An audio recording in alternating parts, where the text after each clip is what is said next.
Hello, my name is Michael, and welcome to the Metaphysical Journey.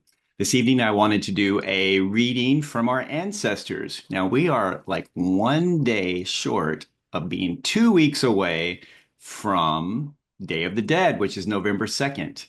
And so for this reading, I am pulling from four different decks that I was drawn to.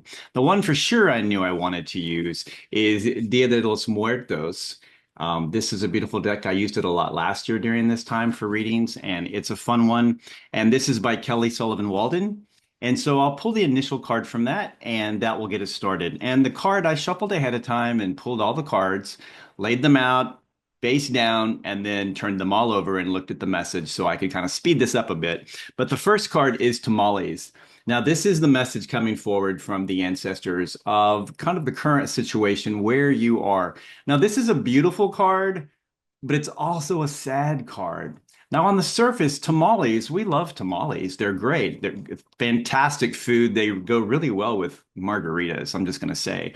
And a tamale is something that I think it dates back to in the BC realm in Mexican and Guatemalan culture. So they've been around for millennia.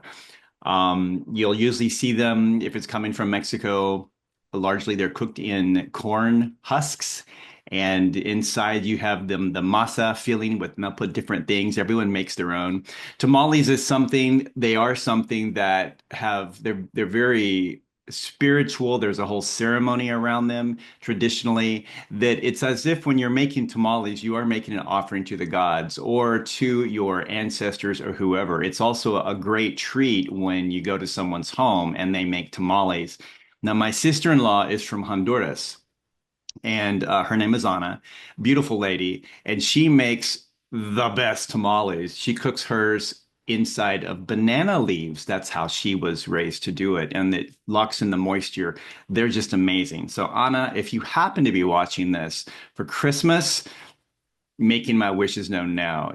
You make amazing tamales, and I love the way you cook. So, anyways, tamales are a wonderful treat. They're a beautiful thing, but there's a flip side to this as well. And this is really the message that the ancestors are hitting at, is that possibly if you look at the tamale, you have the outer husk, and inside is all the goodness. That may be where you are feeling right now, like the world doesn't see you for who you truly are. Over time, because of all of the damage, trauma, hurt, and pain that you have been through, you have developed an outer wall, a shell, a facade, spiky, spiny, hard exterior to protect what's inside, to protect your emotions, your feelings, your thoughts, your beliefs, to keep that hidden so that no one on the outside can see it. And that barrier over time, as it gets thicker and stronger, it's hard for even you to break through to get to the outside. When is it comfortable to open that up and unwrap yourself just a bit to allow people to see the true person that you are on the inside, the person that you want to be and that you want to show up in the world as, and yet over time you've learned through experiences that you just can't really trust people to treat you with the respect that you want because of all the things that you've been through. So the ancestors are asking you to look at yourself as a tamale and realize that all the goodness is inside, and it's time to open up a bit and allow that to shine through, to be authentic into who you are, especially when it comes to your thoughts and what you think and what you believe. It's okay to express that. But in order to do that, you have to overcome your own fear of the barrier that you possibly have created around who you are. So that's the tamale card. Tamale. I wanted to follow this up with two tarot cards. And for this, I was led to Tarot of Oppositions. I know a lot of people that read from this deck beautifully. And I'm going to do kind of a surface skim coat on this one for the two cards that I chose. But the first one is it represents how your ancestors see your situation and what they want to see you see in your current situation. And this is the Ten of Pentacles. And this came out upright, which is great. And Ten of Pentacles, this is a very happy card. It means that you and it's pentacles, so it's protection, security, abundance not just in dollar signs or peso signs or whatever currency you currently use. It's abundance all around you, everything, the world, the way the world presents itself to you, how you feel secure in your current standing, whether it's secure in a job, knowing that you're going to have a paycheck coming in, secure in knowing that you can pay your rent or your mortgage, and that you have what you need to make it in life, that you're not staying up late at night, worried about where's the next meal coming from, where is the next source of money coming from, what am I going to do? We all have sleepless nights for a variety of reasons, and those reasons have to do with our personal security of the things that allow us to sleep knowing that when I wake up in the morning, it's going to be okay, regardless of what that is. It can be anything, however that resonates with you. So they want you to see that this is what is there for you. This is how they want you to see your life because you're the current living representative of your family.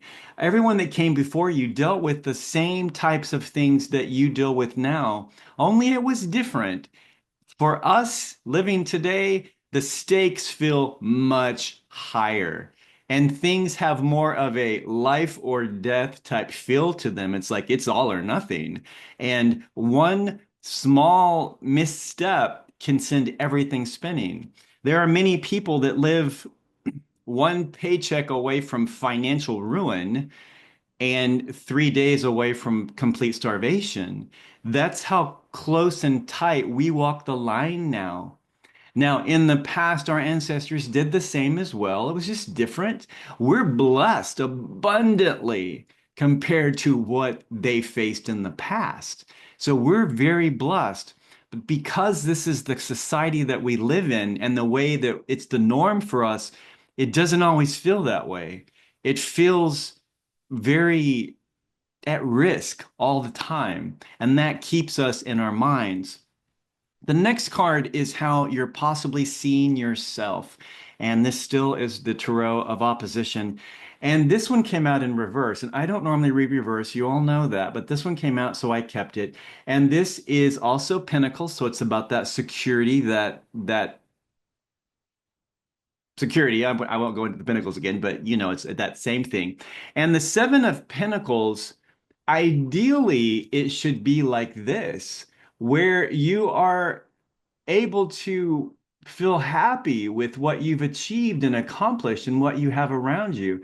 It should be a time of happiness. There's still work to be done, of course, but you're able to stop and take a break and say, wow, I've come a long way. But instead, what you're seeing it as is this. It's like worried about something. It's like it's not enough. I haven't done enough. I still need to do more. I don't have what I need. I'm worried about what comes next. Am I going to have that continued comfort and security that I need to feel like I can make it another day? So, this is the energy of how you're seeing it. Your ancestors are seeing it as it's all around you. You have everything. You should be so happy. And yet, you're not happy because it doesn't appear that way to you. But they want you to consider this option instead. What if? What if you change the outlook and instead of being very scared or feeling like you're just not quite there yet, you haven't done enough, maybe think that you have done enough. You've done everything you need to do, and that your situation isn't entirely in your hands. There's a whole other side out there, including your ancestors, that want to step in and help you. Will you allow them to do that? I can tell you personally, I have a hard time asking for help. I do. I try to do everything on my own.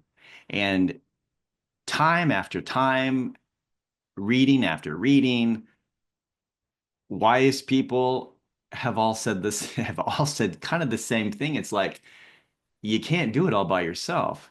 It's okay to ask for help. But I see that as a sign of weakness that I have to reach out to someone else. I should be able to do this. I should have been able to figure this out. None of us can do that. And when we're in that zone, like what I just described for me, that is my ego. That's me saying, I don't need help. I can do it by myself. And if I ask for help, I'm weak. That is the wrong mindset. And it's something that takes time. And I'm still working on that. I am happy to help anybody else. But when it comes to me, I just can't do it unless it's a time of desperation. So that is, those two cards show us how the ancestors see what we have around us and how we're perceiving what we have around us. And the two are not the same. It's the same suit, it's pentacles, it's our security, but we're just not grasping it because we are holding on too tightly to the belief or the thought that we have to do it on our own. And then if we ask for help, it means that we have failed. We're weak. We're not smart enough to figure it out. A variety of things that go with that. And that right there blocks us from opening ourselves up to that abundance that's there, that wants us to receive it. But in order to receive it, we have to accept it. And if we can't accept help from other people, that means we're also blocking the universe, the divine spirit, our ancestors, from also giving us the gifts of their time and attention and support. Something to consider. The next card is kind of a different way to look at it type of card. And this comes from the Ofrenda Oracle. And this was by Carrie Paris. This deck, I'm going to say don't rush right out. Um, it's good. It's good deck, but it can be kind of confusing. And the next one that I'll read from, it's one I'm like, definitely don't rush right out. But this one is nice. It goes. And the card on this is Paraguas, the umbrella, Paraguas. And this is about what two things came to my mind immediately, and probably to you as well when you look at this. And the first one was when it rains, it pours. And the second one was every time it rains pennies from heaven. So that's kind of there's a duality on that one. So when it rains, it pours. And this may be why we are in the Seven of Pentacles in reverse, is because we're always expecting rain. And we're always grabbing the umbrella every time it rains. And we do that to protect ourselves from getting wet and getting soaked and just kind of protect ourselves from the element. But what if, just cast your mind out there with me, what if we took the reverse and thought, all right, every time it rains pennies from heaven, which means blessings are coming down. Instead of trying to shield ourselves from that and make it go away, again, our little tamale shell thing we have going on, if we allowed ourselves to kind of flip the umbrella upside down and catch all of it because it'll help us, it's a lot of pennies, but it's a mindset shift. So if you are always expecting rain clouds, you are always going to get rain clouds because what you look for is what you will find. And that's also what you'll see. So Paraguas is perhaps it's time not to always grab the umbrella. Maybe it's okay to go out and just get soaked. Would that be a bad thing? It'll mess up our hair, and I don't like that, but it would. But is it really a bad thing? Maybe it's time that we step out of our shell and allow ourselves to receive what wants to come down and rain on us, to be soaked in it, to just go out and enjoy it. I mean, literally, yes, you can go out into a rainstorm and just have a fun time with it and say, you know what, I'm going to do this and I'm going to see what happens. I've done that a couple of times. And I can tell you that each time I got a lot from it. It was the most soothing and relaxing thing And I felt really energized after doing that. Now, I wasn't out there in the rain looking for anything in particular. I just thought I need to walk in the rain. It had a beautiful grounding effect on me. It's amazing. But this is a mindset shift of not looking for stormy weather and not always grabbing that umbrella. We don't have to defend ourselves and protect ourselves from that. It's time to open ourselves up and allow ourselves to get soaked, just to get soaking wet in everything that the universe wants to give us. Because the ancestors, they're there and they want you to do that. Not everything involves a rubber coat and rubber boots and an umbrella. Sometimes you just need to go out there and allow that to wash over you and to try to remove some of that outer layer that you've built up. You can trust the universe. The layer that you put up, that blocks that you do when you set up blocks and boundaries and stuff, those you set up for yourself. Boundaries we set for us, not for others. And that shell that we have created around us, we created for us to protect us from others, definitely. But not everybody's an enemy. Not everyone's a threat.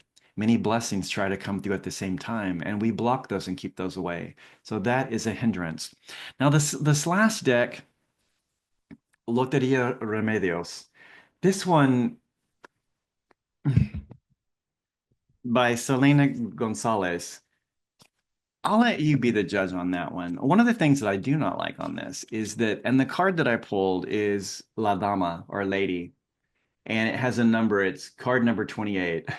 No, it's not card number 28. That's the number of the page of the guidebook to read about the card. The card is actually number 2 or 5 or something. So that's a production flaw that they should have fixed before it hit the market at full rate. That I do not like that. I'm not a big book person, but when it comes to these, I do look to see what it's referencing because Labnama can go in so many different ways.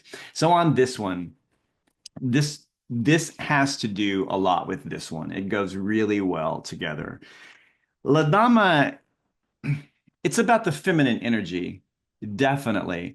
But this particular card, because it's a much older card, it has to do with societal expectations and roles that people play. You have the masculine role, the feminine role, and whether you're male or female does not matter. It's an energy, and this also speaks to a bigger picture of the role of La Dama in history in the past. Women played a very distinct role. They were the hostesses, they were the women of the home. They took care of all of that type of stuff. They were the ones that threw the parties, the banquets, the etiquette, they had all of that. There were very strict societal rules that women had to follow. Those days have changed, but has the mindset changed? Think about your own life. Again, whether you're male or female, it doesn't matter. You have certain roles and expectations placed on you. And whether people tell you that, you just know you've been raised in a certain type of tradition. Men do this, women do that, and you always want to stay in your role. And this is really important for women, though, because women have become way more empowered than the time period of the traditional La Dama was out there. So in your life, is part of the shell that you have built up based around societal traditional beliefs and expectations? That may be what's going on here. So it's okay to step outside of that and not be the traditional La Dama. You be La you, however you want that to show up. In order to live your own authentic life and be the person that you want to be, that inner tamale part, in order to do that, you're going to have to break through that shell. And a lot of that shell is societal expectations. Not only societal, religious. So this can go another way too, depending on where you are, that perhaps in your life, you're on a different spiritual path than everyone around you. But you're still expected to walk the line, to stay where you need to stay. Women are supposed to do this, men do that. Maybe not. Maybe you're a woman that it's like, I don't want a man. I want to be with another woman. That's okay. You have to do what's right for you. If you're a man, that could also be the same thing too. There could be gender changes. It doesn't matter. You have to follow what is in your heart. What's coming from the inside of your tamale? That's what you have to go with and follow in order to be authentic to who you are as a person.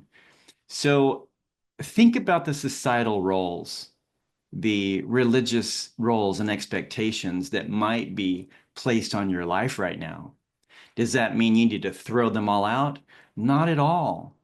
It means you have to find what's comfortable for you and not be afraid to speak your voice and tell people, I don't agree with that. And because I don't agree with that, I'm not going to follow that. I'm going to be who I'm meant to be because you are here on this earth at this time for a very specific reason. And you have to walk in your own light. You have a whole roadmap built into you. You have to follow that because if you don't follow your roadmap and you follow other people's, you're already off course. And your life's not going to be that happy because you're going to be doing things and following along with things that you don't even agree with, excuse me, and you don't like. It's not who you are. So your life is about being you, not someone else, or not a whole flock of someone else's. And that's what society does to us. That's what a lot of religion does to us. It makes us feel, and we act based on that, that we have to follow the norm. We have to be like everybody else because if we're separate, then we're out of the will of God or the people or whatever it is. That's not a life. That's a life lived in fear. And that beautiful line from Strictly Ballroom, that incredible movie, said, a life lived in fear is a life half lived. Don't live your life to the halfway. Now, in the Dia de los Muertos deck, and just in the whole thing around November 2nd, this is where right now the veil is really thin. And so this is when you're picking up a lot of different stuff right now. And it's more than likely you have ancestors or family members that have passed that they're really present in your mind, and it's getting stronger because they are coming through to connect with you. And it's a time to create an altar space or however you choose to do it, to let them know that I acknowledge you, I'm thankful for you, it's because of you that I am here on this earth today, and I embrace this time with you. A strong, powerful thing that the ancestors really help us with is healing family patterns and different things that need to be healed. When we heal ourselves, it heals them too. They also benefit from that. That's why they'll come in and say, it's time for this pattern to stop. It can be a pattern that started long, long, long, long ago, generations back, that has to do with abuse, whether it's physical or emotional abuse. It's just a certain way that they've always done because their family did it, the family before did it, and they've continued. But now it's different. You are no longer the same La Dama or El Señor. Roles have changed, situations have changed. We feel more emotions now. We're more in touch, especially for men. It's okay for men to express their emotions where they were raised not to.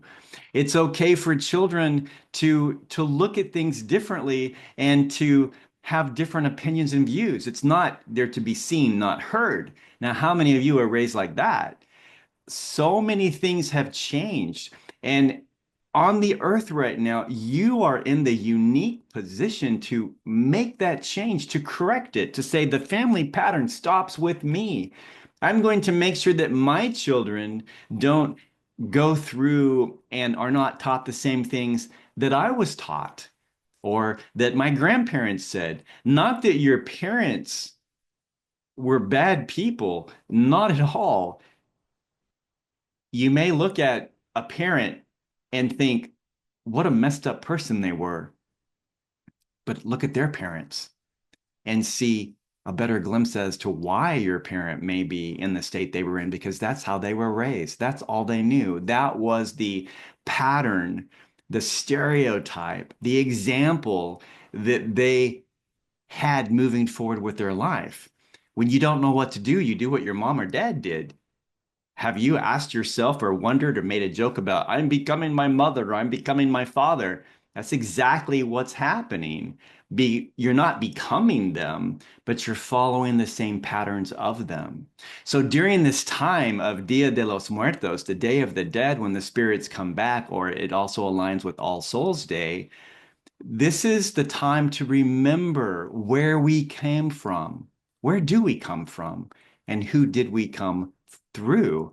Those generations coming through. Because through those generations, along with that, through that bloodline, that lineage, comes habits, addictions, patterns, some medical things. All of that comes through there, but also a lot of beauty comes through, and also spiritual gifts. A lot of that comes through our family lines. That's passed down from one generation to the next. So it's a beautiful time to acknowledge that, to embrace them, and to be happy, and to know that as bad as or as mean as maybe one of your departed loved ones was while on earth, they are not the same on the other side. They came to earth just like you with a mission and a purpose, and they did the best that they could do with it. And sometimes with people, their mission or purpose specifically is designed to take them down a very rocky road because they have to learn a lesson as a result of that. And also remember that all of us, every single one of us, are equally loved by God. And I'm going to say God because that's what I call him. But we're all equally loved.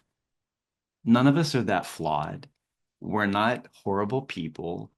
We are beautiful creations, sparks of light from the divine. And as sometimes in life our spark is not so great, we're still here and we're loved and we're here for a reason. What I'm here to learn is not the same as what you're here to learn. My path is different than yours. Does that mean that I'm right and you're wrong? Absolutely not.